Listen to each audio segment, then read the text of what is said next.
میرے اللہ تعالیٰ نے ہمیں ایک خوبصورت حکم دیا ہے غریبوں کی امداد کے لیے، اور اس کے لیے بڑی خوبصورت تعبیر ہے جو پورے قرآن میں اور کسی عمل کے لیے نہیں ہے۔ وہ اللہ تعالیٰ نے ایک جگہ فرمایا فَلَاقْتَحَمَ الْعَقَبَةَ وَمَا أَدْرَاكَ مَا الْعَقَبَةُ فَكُّ رَقَبَةٍ أَوْ إِطْعَامٌ فِي يَوْمٍ ذِي مَسْغَبَةٍ يَتِيمًا ذَا مَقْرَبَةٍ أَوْ مِسْكِينًا ذَا مَتْرَبَةٍ ثُمَّ كَانَ مِنَ الَّذِينَ آمَنُوا وَتَوَاصَوْا بِالصَّبْرِ وَتَوَاصَوْا بِالْمَرْحَمَةِ أُولَئِكَ أَصْحَابُ الْمَيْمَنَةِ۔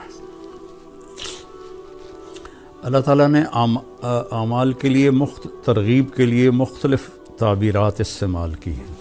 یہ بالکل انوکھی تعبیر ہے مال کو خرچ کرنے کے لیے کہ کیوں نہ گھاٹی کو اس نے کیوں نہ کودا وہ گھاٹی پر میں۔ اس کی ہم آج اس کی طاقت کو سمجھ نہیں سکتے کہ آج جہاز ہیں، گاڑیاں ہیں، موٹریں ہیں، پل بن گئے ہیں، تو اس کو 1400 سال پیچھے لے جائیں کہ سفر ہے، آگے چڑھائی بھی ہے، آگے کھائی بھی ہے، اور اس کھائی کو پار بھی کرنا ہے۔ کوئی پل نہیں ہے، جہاز نہیں ہے، گھوڑا ہے۔ یہ ہوتا تھا کہ پھر نیچے اتر کر پیدل دوسری چڑھائی پہ چڑھتے تھے۔ کچھ لوگ ایسے ہوتے تھے جو گھوڑے کو اٹھاتے تھے پیچھے سے لا کر، وہ چھلانگ لگاتا تھا، اور اس میں جان کا بھی خطرہ ہوتا تھا کہ گھوڑا نیچے گر سکتا ہے، اور وہ پھر الحمدللہ پار اگلے کنارے پر جا کر گھوڑا اترتا تھا۔ تو اس میں اشارہ ہے کہ تمہاری طبیعت پر یہ مشکل کام بتا رہا ہوں۔ کیا ہے کہ انسان کو پیسے سے پیار ہے، اس لیے اللہ نے پورے قرآن میں بِأَمْوَالِكُمْ وَأَنفُسِكُمْ وَجَاهِدُوا فِي سَبِيلِ اللَّهِ بِأَمْوَالِكُمْ وَأَنفُسِكُمْ وَتُجَاهِدُونَ فِي سَبِيلِ اللَّهِ بِأَمْوَالِكُمْ وَأَنفُسِكُمْ۔ اللہ نے پیسے کو پہلے ذکر کیا ہے، جان کو بعد میں ذکر کیا ہے۔ حالانکہ جان کی قیمت زیادہ ہے، پیسہ تو اس کے مقابلے میں کچھ بھی نہیں ہے، لیکن انسان ایسا حریص ہے کہ اپنی جان کو پیسے پہ لٹا دیتا ہے۔ خاص طور پر جو آج کی دوڑ لگی ہوئی ہے، لوگوں کو نہ اپنی صحت کی پرواہ ہے، نہ بچوں کی پرواہ ہے، نہ گھر کی پرواہ ہے، بس سارا دن پیسہ پیسہ پیسہ، تو پھر اسے خرچ کرنا مشکل ہوتا ہے۔ تو اس لیے اللہ نے یہ ایک خوبصورت تعبیر دی، لگاؤ چھلانگ۔ ہماری پنجابی کی ایک مثال ہے، جھگی پھوک تماشا ویکھ۔ ایک دفعہ لگاؤ تو صحیح اللہ کے نام پر، پھر دیکھو وہ کیسے دیتا ہے۔ تو پھر فرمایا کہ وما ادراک ما العقبہ، تمہیں پتہ ہے وہ کون سی گھاٹی ہے جس کو چھلانگ لگا کے پار کرنا ہے؟ وہ ہے فق و رقبہ۔ جن لوگوں کی گردنیں پھنسی ہوئی ہیں، کوئی بیماری میں ہے، کوئی قرضے میں ہے، کوئی قید میں ہے، کوئی کسی مشکل میں ہے، جس کی بچی جوان بیٹھی ہے، ہاتھ میں ایک پیسہ نہیں ہے، کوئی بیمار ہے، علاج کے لیے کچھ نہیں ہے، کتنے مسائل ہیں کہ گردنیں پھنسی ہوئی، کوئی قرض میں ڈوبا ہوا ہے، تو اس کی گردن پھنسی ہوئی ہے۔ تو اس کو اللہ نے پہلے فرمایا گردنوں کو آزاد کروانا، گردنوں کی گرہ کو کھولنا، فق و رقبہ، اس کو رقبہ کہتے ہیں، فق و رقبہ، گردنوں کو فق کہتے ہیں کھولنے کو۔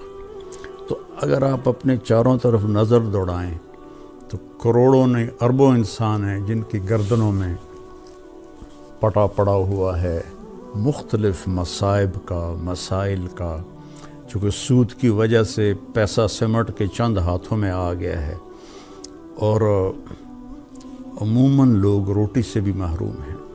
تو ان کا فق و رقبہ، گردنیں چھڑانا۔ او اطعام فی یوم ذی مسغبۃ،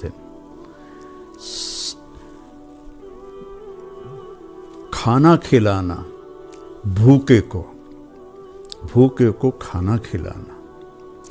مجھے ایک بات یاد آ گئی، 1982 میں نظام الدین گیا تھا ایک چلے کے لیے، تو میں نماز کے بعد تھوڑا ٹہلنے کے لیے باہر نکل جاتا تھا۔ ایک جگہ سے گزرا تو ایک فقیر بیٹھا تھا، سفید داڑھی، تو کہنے لگا کھانا کھلا دو بابا بیٹا۔ تو میں نے آزمانے کے لیے کہا آپ کھائیں گے؟ کہا ہاں جی۔ میں نے کہا آؤ۔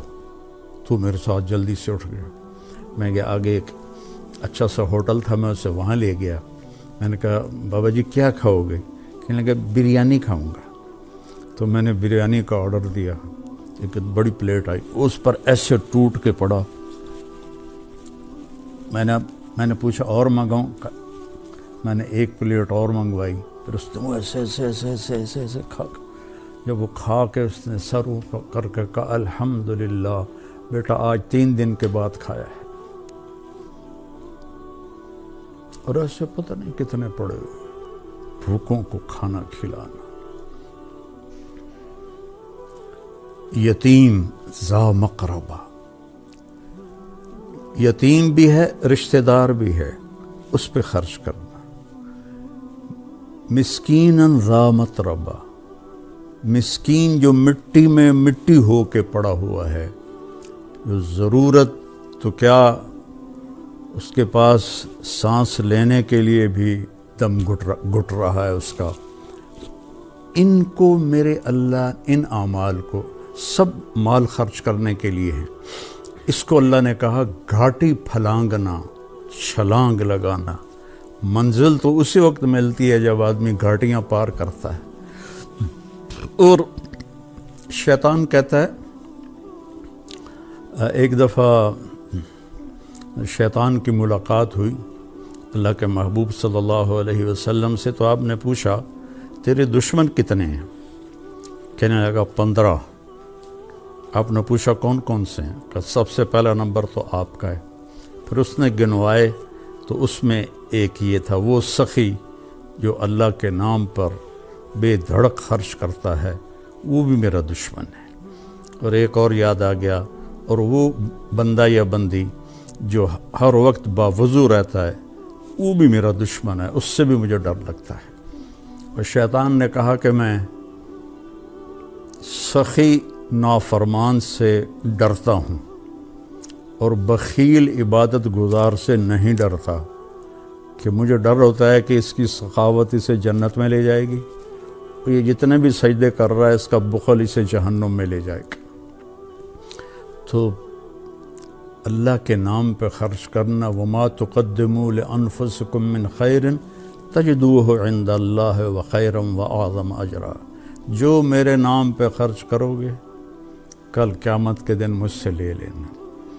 اس ایک حدیث بھی یاد آ گئی بڑے مدت کے بعد، یا ابن آدم افرق من کنزک عندی لا غرق ولا حرق ولا سرق اوفیکہ یوم تکون احوج الیہ۔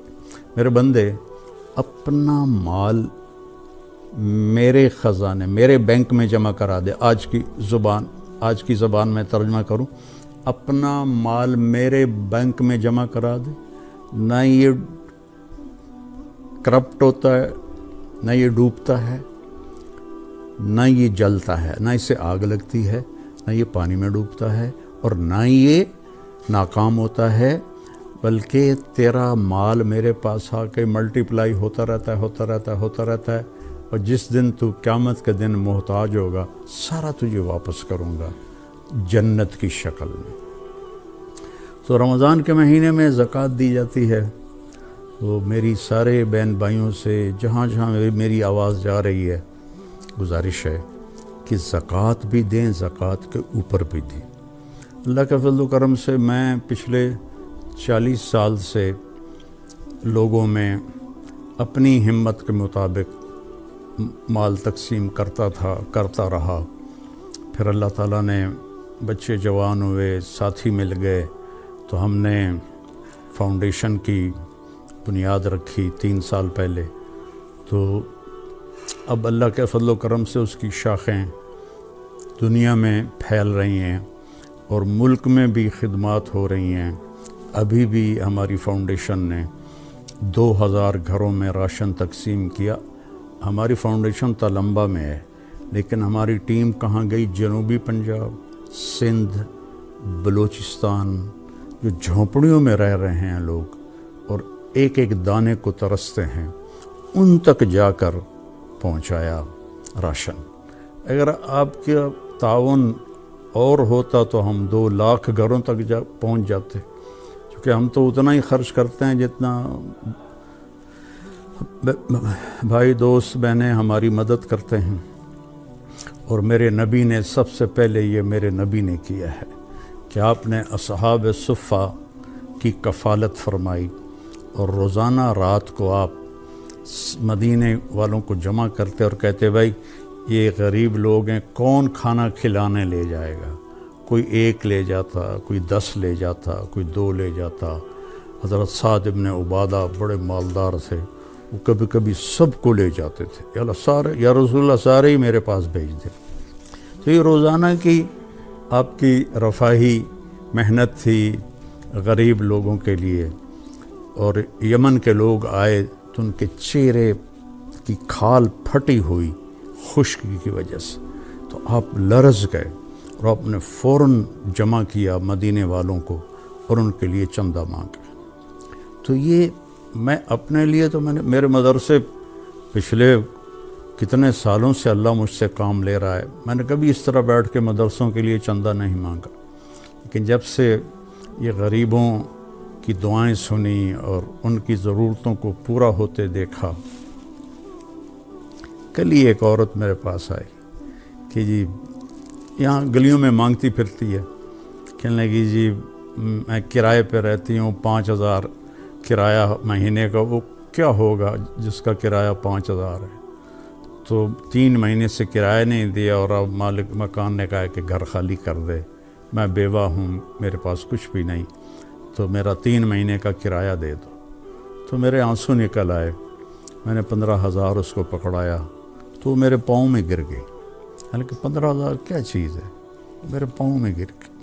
ایسے کروڑوں لوگ ہیں اور اللہ ہمیں توفیق دے رہا ہے، ہم غزہ بھی پہنچا رہے ہیں، اللہ کے فضل و کرم سے ہمارا لنک بن گیا ہے، وہاں بھی ہماری امداد جا رہی ہے، اور ساتھی ہمیں وہ غزہ کے نام پر بھی تعاون کر رہے ہیں، اور یہاں جو ہماری فاؤنڈیشن ہے اس کے لیے بھی تعاون کی میں درخواست کروں گا۔ کینیڈا میں بھی ہمارا دفتر ہے، کینیڈا والے وہاں جمع کرا دیں، پاکستان والے ہمارے تلمبے میں دفتر ہے وہاں جمع کرائیں، اور کھل کے جمع کرائیں۔ یہ سارا آپ کا مال ہے جو آخرت میں آپ کے لیے جمع ہو رہا ہے۔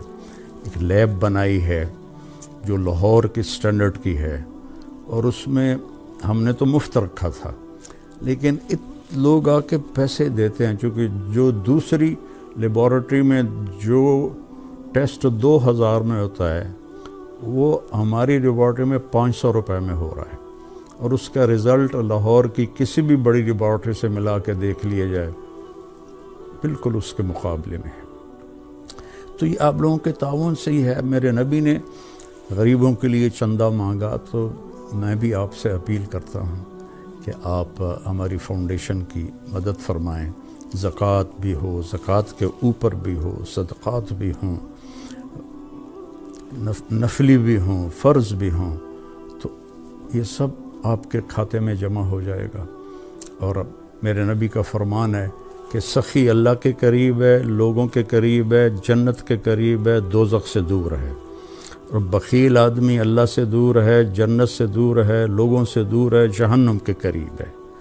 تو آؤ بھائی بہنوں، جنت کا سودا کریں اور اپنے اللہ کو راضی کریں اللہ کے نام پہ خرچ کر کے۔ جب سامری نے وہ وچھا بنا دیا بچھڑا اور کہا یہ ھذا الہکم و الہ موسیٰ، تو ہزاروں لوگ اس کی پوجا، انہوں نے تو پتہ نہیں کیا جادو کیا، اس کے منہ سے آواز نکلتی تھی۔